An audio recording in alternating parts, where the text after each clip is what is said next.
ಮುಲ್ಲಾಗಳು ಅಂತ ತಮಾಷೆ ಮಾಡಬೇಡಿ. ಮುಲ್ಲಾಗಲು ಅಂತ ತಮಾಷೆ ಮಾಡಬೇಡಿ. ಮುಲ್ಲಾಗಲು ಅಂದ್ರೆ ಈ ದೇಶಕ್ಕಾಗಿ ಹೋರಾಡಿದವರು, ಈ ದೇಶಕ್ಕಾಗಿ ರಕ್ತವನ್ನ ಕೊಟ್ಟವರು. ಮುಲ್ಲಾಗಲು ಈ ದೇಶಕ್ಕಾಗಿ ಫತುವಾ ಕೊಟ್ಟಿದ್ದಾರೆ ದಾರುಲ್ ಹರ್ಬ್ ಅಂತ. ಮುಲ್ಲಾಗಲು ಕಾಲಾಪಾನಿ ಆ ಜೈಲಿನಲ್ಲಿ ಜೀವನ ತೆತ್ತಿದ್ದಾರೆ. ಹೈದರಾಬಾದಿನ ಆಲಿಯುದ್ದೀನ್ ಅಲಿ ಹೈದರ್ ಅಲ್ಲಿ ಜೀವ ತೆತ್ತಿದ್ದಾರೆ, ಕ್ಷಮಾಪಣೆಯನ್ನ ಕೇಳಲಿಲ್ಲ. ಇದನ್ನು ಕೂಡ ಮನವರಿಕೆ ಮಾಡಬೇಕು. ಅದೇ ರೀತಿ ಶಹಾದತ್ ದುವಾ ಮಾಡಿದ ಇಲಾಹಿ ದೇ ಮುಝೆ ಭಿ ಶಹಾದತ್ ನಸೀಬ್.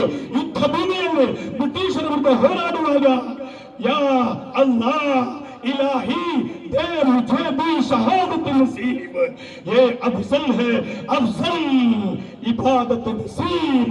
ಅಂದ್ರೆ ನಾನು ಮಸೀದಿಯಲ್ಲಿ ಇಬಾದತ್ ಮಾಡುವುದಕ್ಕಿಂತ ಶ್ರೇಷ್ಠವಾದುದು ಬ್ರಿಟಿಷರೊಂದಿಗೆ ಹೋರಾಡಿ ಅಲ್ಲಿ ನಾನು ಶಹೀದಾಗುವುದು ಅಂತ ಹೇಳಿದ ಆ ಮಹಾನ್ ಶಹಾದತ್ ಅಲಿಯ ಆ ಪೂರ್ವಜರ ಅವರ ಮಕ್ಕಳು ನಾವು.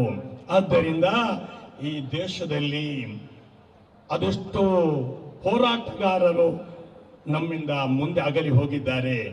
ನಾವು ಕೂಡ ಮುಂದಿನ ದಿನಗಳಲ್ಲಿ ಹೋರಾಟಕ್ಕೆ ಖಂಡಿತ ಇದಕ್ಕಿಂತ ದೊಡ್ಡದಾದ ಹೋರಾಟ ಬೇರೆ ಯಾವುದಕ್ಕೂ ಅಲ್ಲ, ಬೇರೆ ಧರ್ಮದವರ ಹಕ್ಕನ್ನು ಕಸಿಯುವುದಕ್ಕಲ್ಲ, ಬೇರೆಯವರಿಗೆ ಅನ್ಯಾಯ ಮಾಡುವುದಕ್ಕಲ್ಲ. ಬರೀ ನಾವು ಮಾಡುವುದು ಯಾತಕ್ಕೆ ಅಂದ್ರೆ ನಮ್ಮ ಹಕ್ಕನ್ನು ಉಳಿಸುವುದಕ್ಕೋಸ್ಕರ, ಈ ಭಾರತವನ್ನು ಉಳಿಸುವುದಕ್ಕೋಸ್ಕರ, ಸಂವಿಧಾನವನ್ನು ಉಳಿಸುವುದಕ್ಕೋಸ್ಕರ. ಆದ್ದರಿಂದ ಈ ಮಹನೀಯವಾದ ಈ ವೇದಿಕೆಯಲ್ಲಿ ಹೇಳಲಿಕ್ಕಿರುವುದು, ನಮಗೆ ಎಷ್ಟೇ ಹಿಂಸೆ ಕೊಟ್ಟರೂ ಕೂಡ, ನಮ್ಮ ಜನ ಸಮುದಾಯದವರ ಎಷ್ಟೇ ರಕ್ತ ಹರಿದರೂ ಕೂಡ, ಎಷ್ಟೇ ತೊಂದರೆಗಳು ಕೊಟ್ಟರೂ ಕೂಡ ಈ ಭಾರತವಾಗಿ ಉಳಿಯುತ್ತದೆ.